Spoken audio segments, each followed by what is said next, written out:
ఢిల్లీ ఎర్రకోట సమీపంలో ఈ నెల 10న జరిగిన కార్ బాంబ్ బ్లాస్ట్ ఘటనను ఉగ్రదాడిగా ప్రకటించింది కేంద్ర కేబినెట్. ఉగ్రవాదంపై మరింతగా పోరు కొనసాగించాలని కేబినెట్లో నిర్ణయం తీసుకున్నారు.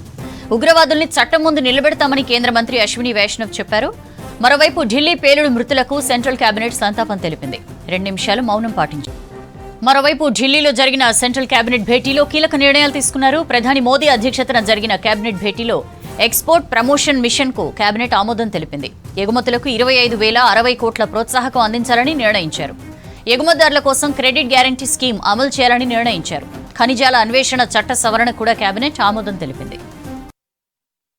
The cabinet expressed its profound grief over the loss of lives in the terrorist incident involving a car explosion near the Red Fort in Delhi on the evening of 10th November 2025. The cabinet observed 2 minutes silence in honor of the innocent lives lost. The cabinet adopted the following resolution. The country has witnessed a heinous terror incident perpetrated by anti-national forces through a car explosion near the Red Fort on the evening of 10th November 2025. The explosion resulted in multiple fatalities and caused injuries to several others. The cabinet pays its solemn respects to the victims of this senseless act of violence and conveys its heartfelt condolences to the bereaved families. The cabinet prays for the speedy recovery of all those injured and appreciates the prompt efforts of the medical personnel and emergency responders who have been providing care and support to the victims. The cabinet unequivocally condemns this dastardly and cowardly act that has led to the loss of innocent lives. The cabinet reiterates India's unwavering commitment to a policy of zero tolerance towards terrorism in all its forms and manifestations. The cabinet also recorded its appreciation for the statements of solidarity and support from many governments around the world. The cabinet notes with appreciation the timely and coordinated response of the authorities, security agencies and citizens who acted with courage and compassion in the face of adversity. Their dedication and sense of duty are deeply commendable. The cabinet directs that the investigation into the incident be pursued with the utmost urgency and professionalism so that the perpetrators, their collaborators and their sponsors are identified and brought to justice without delay. The situation continues to be closely monitored at the highest levels of the government. The cabinet reaffirms the government's steadfast resolve to safeguard the lives and well-being of all Indians, consistent with its enduring commitment to national security and the safety of every citizen. రాష్ట్రాన్ని చలి వణికిస్తోంది. గత కొన్ని రోజులుగా సిటీతో పాటు జిల్లాల్లో ఉష్ణోగ్రతలు పడిపోతున్నాయి. 10 నుంచి 14 డిగ్రీల మధ్య ఉష్ణోగ్రతలు నమోదవుతున్నాయి. వచ్చే 4 రోజులు చలి ఉంటుందని, తర్వాత కాస్త తగ్గుతుందని చెప్తున్నారు అధికారులు. చలితో తీవ్ర అనారోగ్య సమస్యలు వచ్చే అవకాశం ఉందని, ప్రజలు జాగ్రత్తగా ఉండాలని సూచిస్తున్నారు డాక్టర్లు. గర్భిణీలు, వృద్ధులు, గుండె, శ్వాస సంబంధిత సమస్యలున్నవారు మరింత అప్రమత్తంగా ఉండాలంటున్నారు.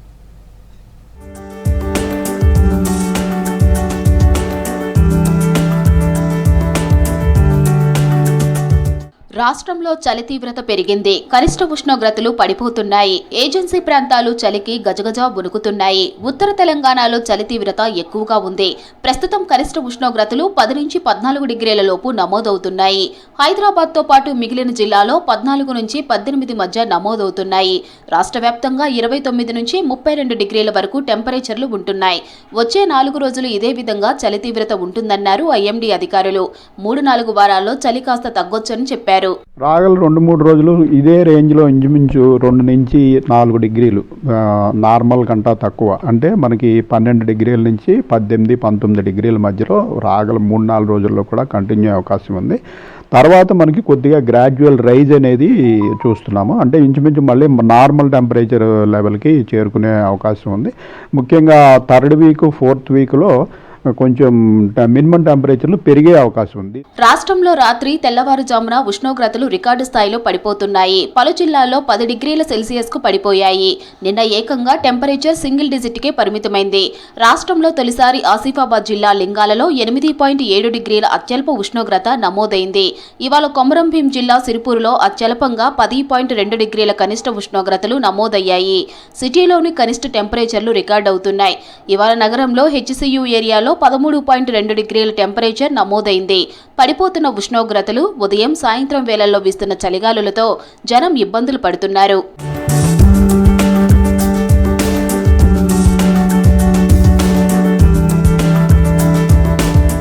ఉమ్మడి ఆదిలాబాద్ జిల్లా ప్రజలను చలి వణికిస్తోంది. ఉష్ణోగ్రతలు రికార్డు స్థాయిలో పడిపోతున్నాయి. ఏజెన్సీలోని చాలా ప్రాంతాల్లో సింగిల్ డిజిట్ అత్యల్ప ఉష్ణోగ్రతలు నమోదవుతున్నాయి. ఉదయం సమయంలో పొగమంచు కమ్మేస్తోంది.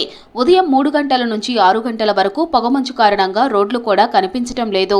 చలి తీవ్రతతో స్వెట్టర్లు లేకుండా బయటికి రాలేని పరిస్థితి ఉంది. ఇళ్ల దగ్గర చలిమంటలు వేస్తూ ఉపశమనం పొందుతున్నారు. అటు ప్రభుత్వ హాస్టళ్లలో చదువుకునే గిరిజన విద్యార్థులు చలిలో చన్నీళ్ల స్నానం చేసేందుకు ఇబ్బంది పడుతున్నారు. పలువురు చలి జ్వరంతో అస్వస్థతకు గురవుతున్నారు.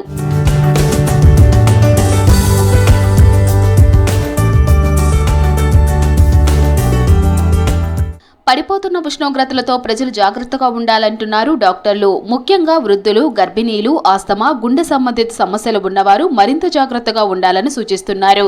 శరీరాన్ని ఎప్పుడూ వెచ్చగా ఉంచుకోవడంతో పాటు స్నానానికి, తాగడానికి గోరువెచ్చని నీటిని ఉపయోగించాలని చెప్తున్నారు. ఉదయాన్నే వాకింగ్, వ్యాయామాలు మానుకోవాలని సూచిస్తున్నారు. ప్రయాణాలు చేసేవారు కూడా జాగ్రత్తగా ఉండాలని, పొగమంచుతో రోడ్లు కనపడగా ప్రమాదాలు జరిగే అవకాశం ఉందని హెచ్చరిస్తున్నారు ఐఎండీ అధికారులు. కాళేశ్వరం బ్యారేజ్ల పునరుద్ధరణకు చర్యలు చేపడతామన్నారు మంత్రులు. బ్యారేజ్ల మరమ్మతు ఖర్చు కాంట్రాక్టర్లే భరించేలా చూస్తామన్నారు. అటు వరి పండించడంలో తెలంగాణ రికార్డు సృష్టించిందన్నారు. కాళేశ్వరం నీళ్లు రాకున్నా పెద్ద ఎత్తున పంటలు పండాయన్నారు. రాష్ట్రంలో ఎస్సీ, మైనార్టీ గురుకులాల బకాయిలు రిలీజ్ చేయాలని ఆదేశించారు. ట్రాఫిక్ రూల్స్ ఉల్లంఘించే వాహనాలపై కఠిన చర్యలు తప్పవన్నారు మినిస్టర్స్.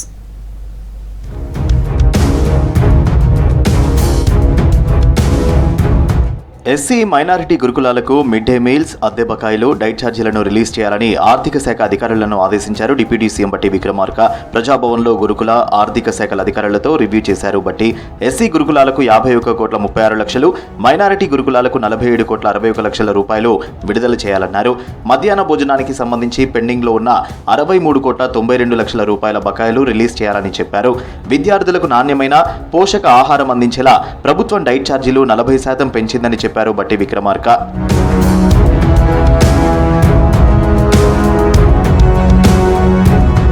కాళేశ్వరం బ్యారేజీల పునరుద్ధరణకు చర్యలు తీసుకుంటామని చెప్పారు మంత్రి ఉత్తమ్ కుమార్ రెడ్డి. మేడిగడ్డ, అన్నారం, సుందిళ్ల బ్యారేజీల రక్షణకు చర్యలు చేపడతామని చెప్పారు. సిడబ్ల్యూసీ, సిడబ్ల్యూపీఆర్ఎస్ పర్యవేక్షణలో బ్యారేజీల పునరుద్ధరణ పనులు జరుగుతాయన్నారు. Vigilance, legal commission, dam safety authority రిపోర్టుల ప్రకారం బ్యారేజీల డిజైన్, క్వాలిటీ లోపాలపై సర్కార్ చర్యలు చేపట్టనున్నట్లు తెలిపారు. బ్యారేజీల మరమ్మతు ఖర్చు కాంట్రాక్టర్లే భరించేలా చూస్తామన్నారు. సెక్రటేరియట్లో కాళేశ్వరం బ్యారేజీల పునరుద్ధరణ పనులపై రివ్యూ చేశారు మంత్రి ఉత్తమ్.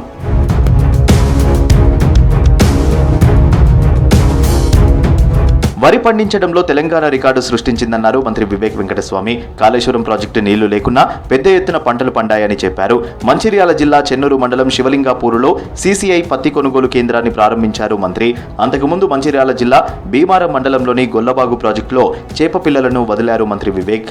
1,00,000 కోట్లు పెట్టి ఈ కాళేశ్వరం ప్రాజెక్టులో దందా చేసిన టీఆర్ఎస్ ప్రభుత్వం చేసినప్పటికీ కూడా పంట వేయడంలో మన తెలంగాణ రైతులు టాప్ మోస్ట్ అన్నమాట.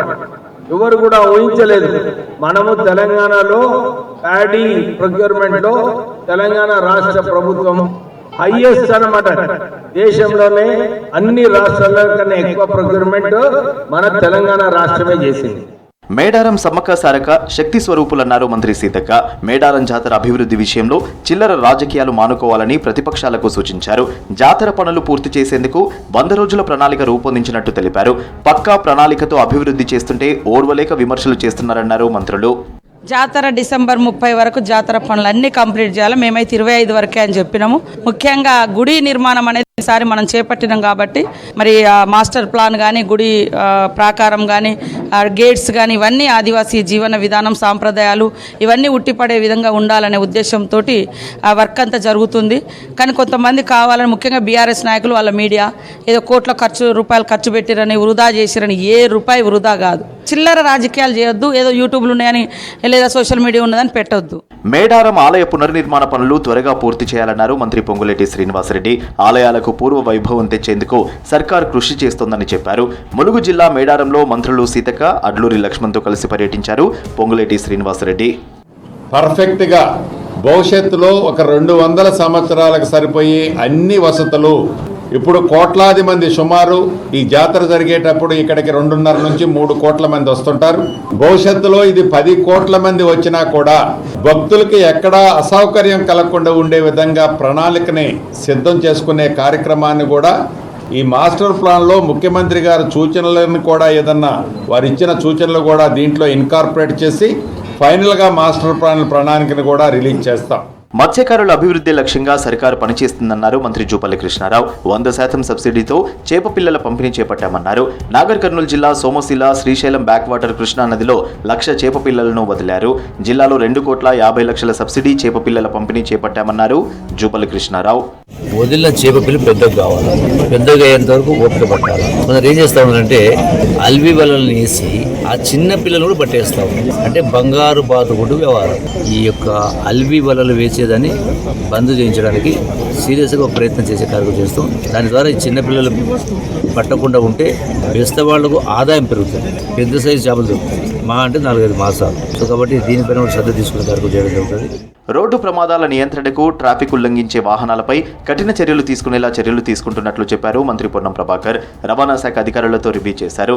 రవాణా శాఖలో ఎన్ఫోర్స్మెంట్ బృందాలు నిరంతరం ఉండేలా ప్లాన్ ఆఫ్ యాక్షన్ సిద్ధం చేస్తున్నట్లు వెల్లడించారు. జిల్లా స్థాయిలో 33 బృందాలు, రాష్ట్ర స్థాయిలో 3 ఫ్లయింగ్ స్క్వాడ్స్ టీమ్స్ ఏర్పాటు చేయబోతున్నట్లు తెలిపారు. ఢిల్లీ బాంబ్ బ్లాస్ట్ బాధితుల్ని హాస్పిటల్లో పరామర్శించారు ప్రధాని మోదీ. బాధితులకు అండగా ఉంటామని భరోసా ఇచ్చారు. నిందితులు ఎంతటి వారైనా వదిలిపెట్టమని, చట్టం ముందు నిలబెడతామని కేంద్ర మంత్రులు స్పష్టం చేశారు. కేంద్ర భద్రతా వైఫల్యం కారణంగానే ఎర్రకోట సమీపంలో బాంబ్ బ్లాస్ట్ ఘటన జరిగిందని కాంగ్రెస్ నాయకులు ఆరోపించారు. మరోసారి ఇలాంటి ఘటనలు జరగకుండా కఠిన చర్యలు తీసుకోవాలని డిమాండ్ చేశారు.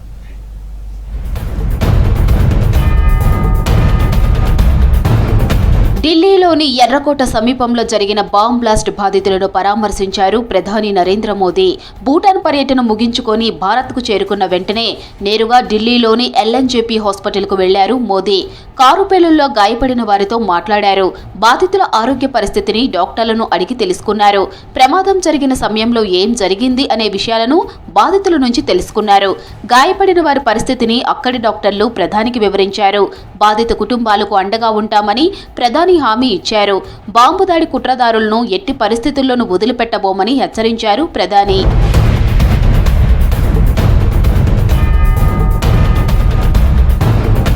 ఢిల్లీ పేలుడు ఘటనకు పాల్పడ్డ నిందితులను వదిలిపెట్టే ప్రసక్తే లేదని అన్నారు కేంద్ర మంత్రి రవ్నీత్ బిట్టు. ఆపరేషన్ సింధూర్ ఇంకా ముగియలేదని, అది కొనసాగుతున్నందున నేరస్తులను వదిలిపెట్టబోమని హెచ్చరించారు. బాంబ్ బ్లాస్ట్ వెనుక పాకిస్తాన్ హస్తం ఉండొచ్చని అనుమానం వ్యక్తం చేశారు. ये जितने भी लोग इसमें मिले हुए थे, चाहे डॉक्टर थे, चाहे प्रोफेसर थे, चाहे लेडीज थी, इनका नामो निशान मिट जाएगा. ये हमारी देश की तरफ देखना चाहते हैं पाकिस्तान को, और इनको प्राइम मिनिस्टर साहब ने और अमित शाह जी होम मिनिस्टर ने क्लियर बता दिया है, बोल दिया है भाई इनका नामो निशान जो है, इनकी अगली पीढ़ियों तक का नामो निशान मिट जाएगा. కారు పేలుడుపై అన్ని కోణాల్లోనూ సమగ్ర దర్యాప్తు జరపాలని డిమాండ్ చేశారు కాంగ్రెస్ జాతీయ అధ్యక్షుడు మల్లికార్జున్ ఖర్గే. బాంబు బ్లాస్టుల్లో ప్రమేయం ఉన్న ఏ ఒక్కరిని వదలకూడదని, నిందితులకు కఠిన శిక్షలు విధించాలన్నారు. ఐబీ, సిబిఐ వంటి అనేక నిఘా దర్యాప్తు సంస్థలు ఉన్నా కేంద్ర భద్రతా వైఫల్యం కనిపిస్తోందన్నారు. ಈಗಾಗಲೇ ನಾವು ಕೇಳಿದ್ದೇವೆ, ನಿಷ್ಪಕ್ಷಪಾತ ನಿರ್ಣಯ ಆಗಬೇಕು. ನ್ಯಾಷನಲ್ ಕ್ಯಾಪಿಟಲ್ ಅಲ್ಲಿ ನಿಮ್ಮ ಹತ್ರ ಇಂಟೆಲಿಜೆನ್ಸ್ ಇರ್ತದೆ, ಅಲ್ಲಿದ್ದರೂ ಕೂಡ ಸರ್ಕಾರ ಅದು ವಿಫಲವಾಗಿದೆ ಇದರಲ್ಲಿ. భద్రతా వైఫల్యంతోనే ఎర్రకోట దగ్గర పేలుళ్లు జరిగాయన్నారు కాంగ్రెస్ ఎంపీ కేసీ వేణుగోపాల్. ఈ ఘటనకు బాధ్యత వహిస్తూ కేంద్ర హోంశాఖ మంత్రి అమిత్ షా రాజీనామా చేయాలని డిమాండ్ చేశారు. సమగ్ర విచారణ జరిపి పేలుళ్లు వెనుక ఎవరు ఉన్నారో తేల్చాలన్నారు. దేశ భద్రత విషయంలో రాజీ పడొద్దని సూచించారు. Safety and security are utmost importance of this country. But unfortunately, in the national capital itself, the unfortunate incident happened. We want a thorough inquiry on that because the people of India wish to know about the real reason for behind this. Government has to come forward with a strong. That's all for now.